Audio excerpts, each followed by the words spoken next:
we're doing things, we're washing pots, or we are cleaning deity paraphernalia, or we are, what else you can say, preparing to go out on Harinam, like that, packing the car with things. So it's all activities.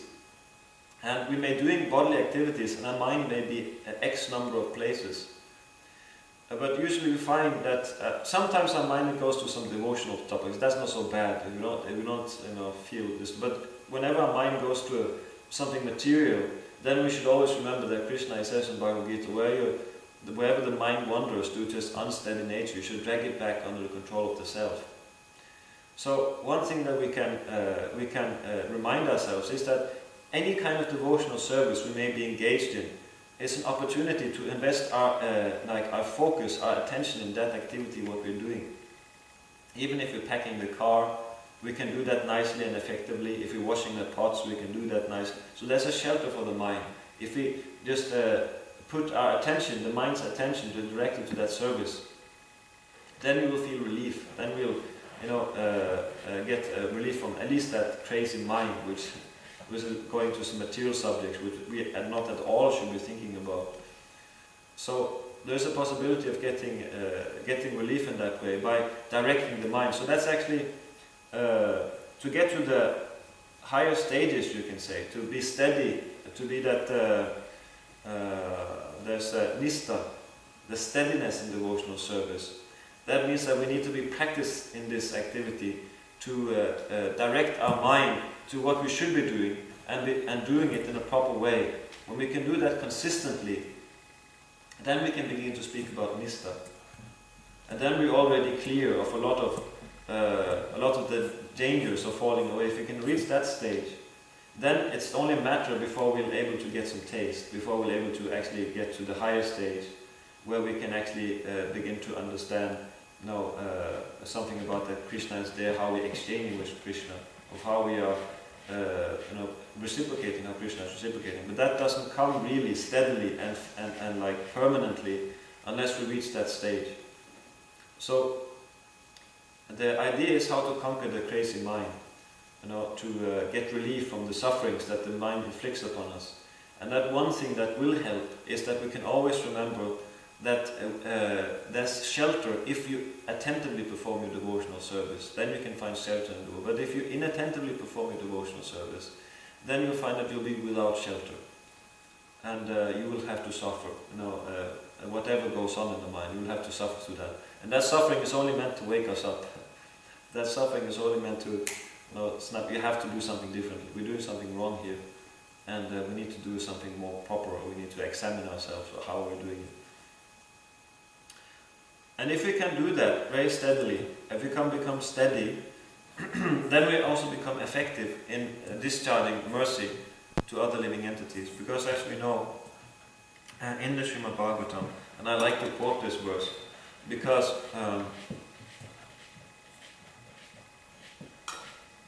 we find that Kapila Muni, in the 3rd canto, he summarizes his discourse on Sankhya Yoga. He summarizes his whole discourse in one verse. He says that pure devotional service is executed by giving the greatest respect to the Acharya and the spiritual master, by making friendship to one's equals, and by being merciful to those who are on a lower level than oneself. But all one's activities should be performed under rules and regulations.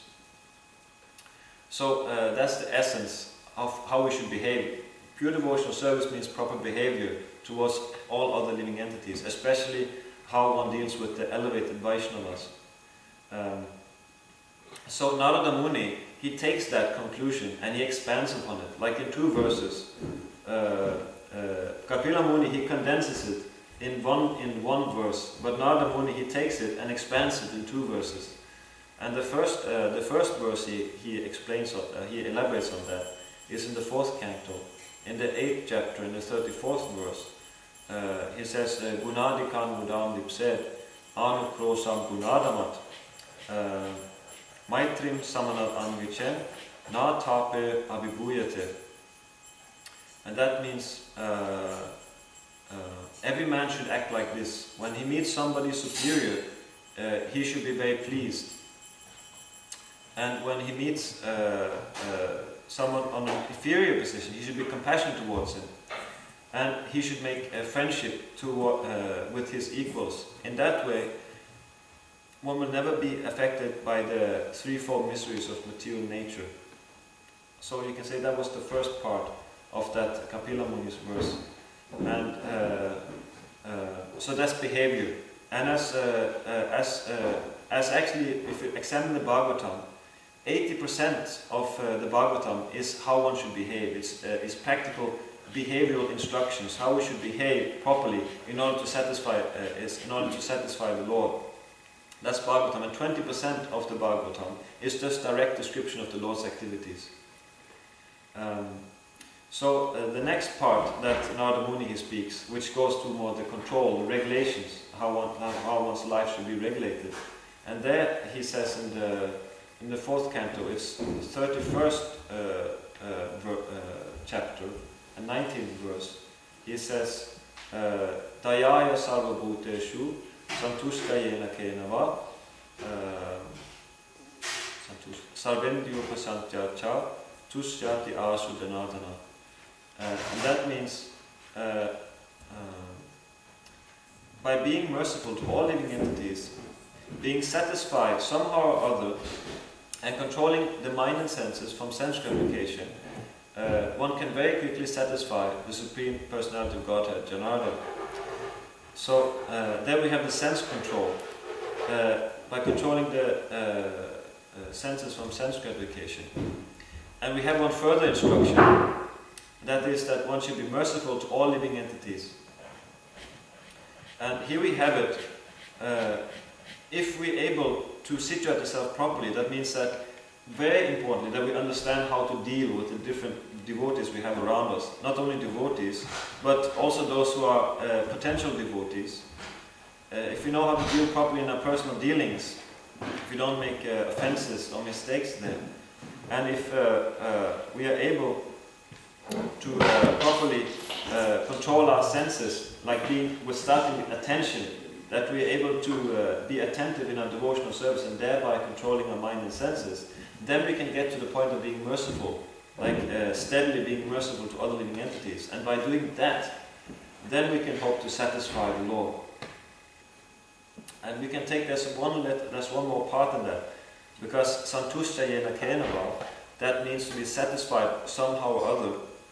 And this is one instruction we can also try to take with us, if we can, from today's discourse, that this point of being satisfied, this is something we also need to practice, that because the mind may tend to want to be dissatisfied, and we will find so many reasons to be dissatisfied, and this is a constant source of trouble for us, that the mind is always finds something to be upset about. But we should know that the healthy mode of our mind is to simply always be satisfied. And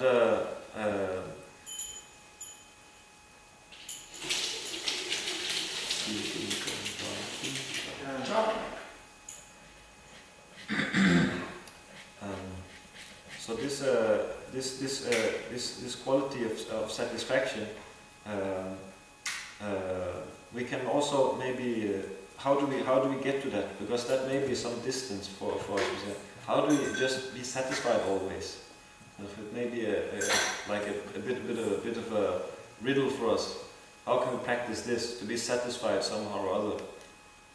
And of course, we should know that Krishna, he says, or Prabhupada, he also states in the Bhagavad Gita, that a mercy, whatever trouble a devotee he gets in his life, he sees that as the mercy of the Lord.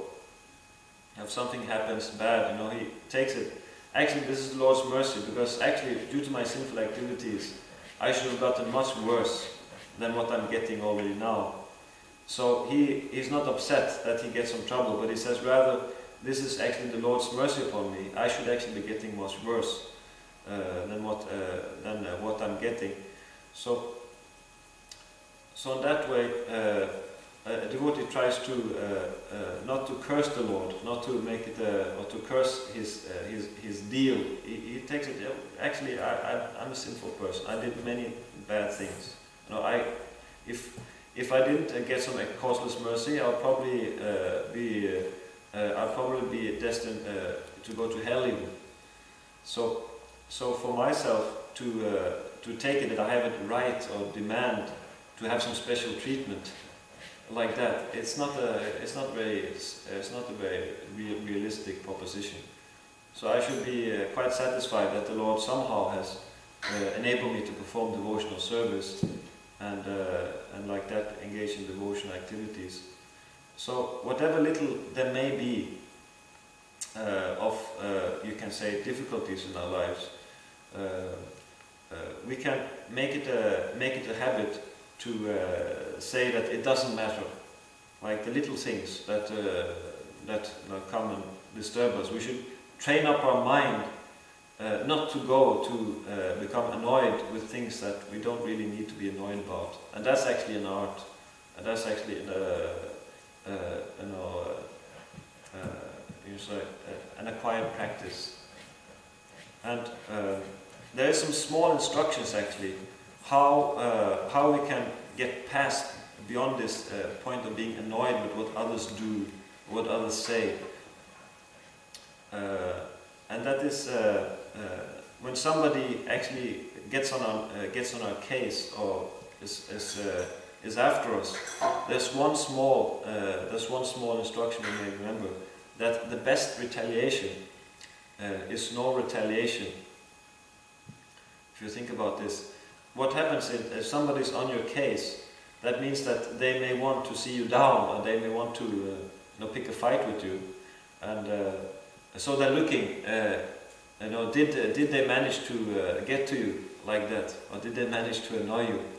But if a person sees that nothing is really happening, that person is not really getting upset or wanting to fight back or something, it's just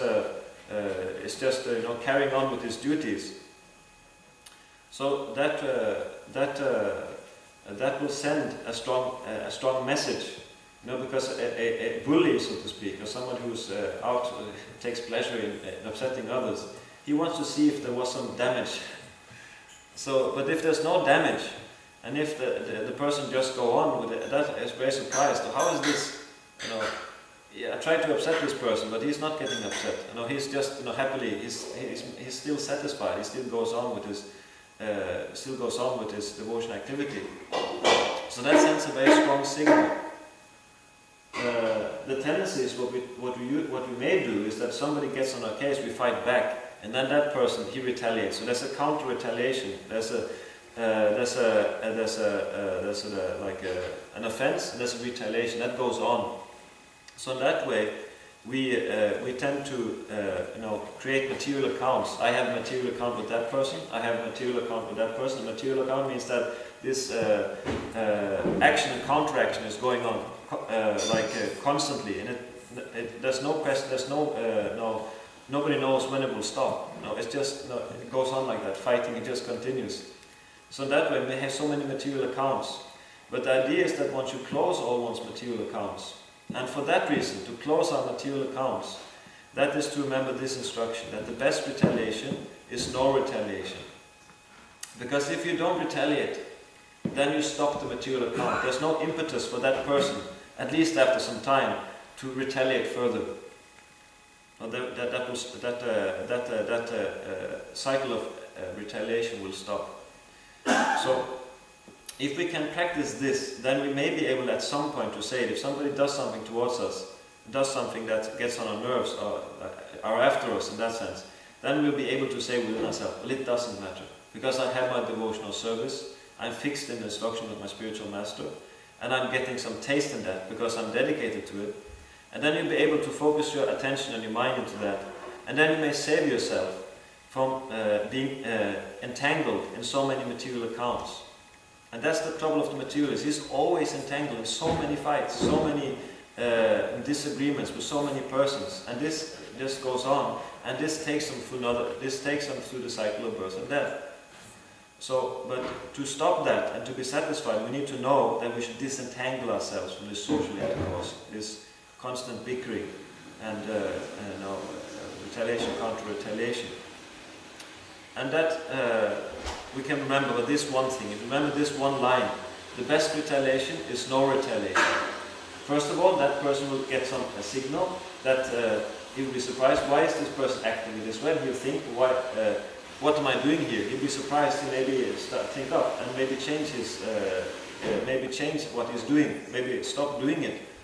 And first we'll save ourselves from that spiral of action and retaliation. We'll stop our material account. And we'll be able to say, it doesn't matter.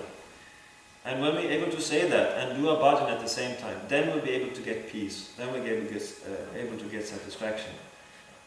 And by that, we'll be able to do more devotional service. We're able to increase, we'll be able to focus our devotional service, intensify our devotional service, and by that we'll be able to, hopefully, by applying this in practice, we'll be able to get past some of the troubles, some of the difficulties we may be struggling with at the present moment. I know it's very easy to say these things, but that's the real practice. That's how we need to get beyond, these flaws in how we behave.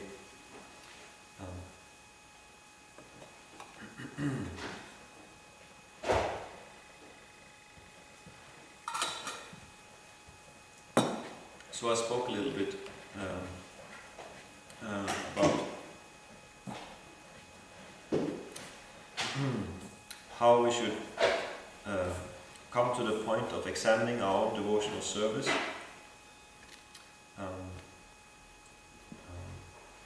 So I would probably like to round off with that and maybe ask if somebody has some comment you'd like to contribute. Yes.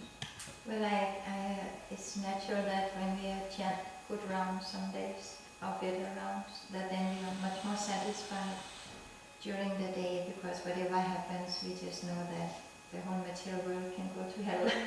But we have Krishna in the form of his holy name, and the nice kirtans and like that.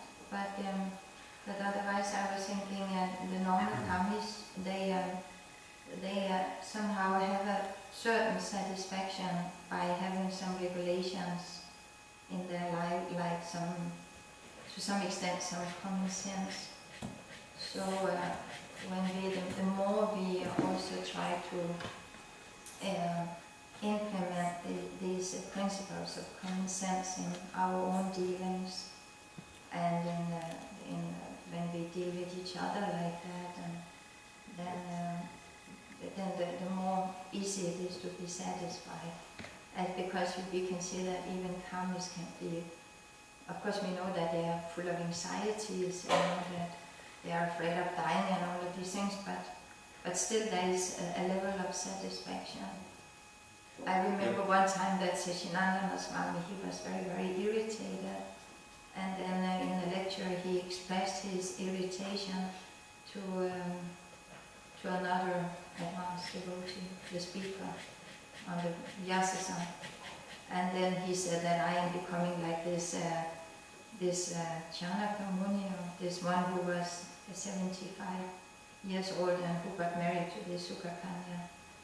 There was an old Muni who was very irritated, and he got married to a young princess. So Seshananda Swami compared himself to that Muni, his irritation. But then the speaker said, no, you're only irritated because you're surrounded by so much, not common sense, feelings and nonsense. So if we are between ourselves, try to be on time and create easy life for ourselves. That's a good point, because actually, you can say karmis sometimes they can also be quite cultured in the person. They can be quite respectful and polite and like that. And we have it that how do you recognize a devotee that is a perfect gentleman? So actually, sometimes you can say materialists, they may exhibit more refined dealings, more respectful dealings. than as sometimes we may be able to come up with as devotees. And then we should know that's actually the asset. You know, somebody maybe belong to a higher level of society, cultural level of society. You know, generally we find that their behavior may be superior to sometimes what we're able to do ourselves, because they're in that position of wealth, of affluence, because of good karma. And your good karma means that you've done some pious activity. So that means that behavior we can take, you know, we can take from that, and how to, and the Mahabharata, you know, is full of instruction of how we should behave, like how one should be able to treat an enemy in one's house as with respect and dignity. Like we have Jarasandha, he got a visit from Krishna and Arjuna, who had the idea to fight with him and finish him off. But even though he knew that was their plan, still he wouldn't fail, you know, to welcome them in the evening after fighting and entertain them like that with culture and respect. So we can find that the Vedas, they're full of this behavioral instruction, and this is actually the main thing we have to learn, because that's basically coming from a neglectful Kali Yuga and this Nirvishesha Shunyavadi. Like, our main flaw is that we don't know how to deal respectfully and properly. That's the main difficulty with us. And then, of course, that our mind is so damaged that we can't really, it's so weak and damaged that we can't properly chant, and we can't chant with attention. So these two things, our behavior, how we behave, and then how we chant. If we can work on these two areas, then our life will be easy, and we can much more easy. Things will go much more easy. So thank you for that. We can definitely learn something in that regard. So,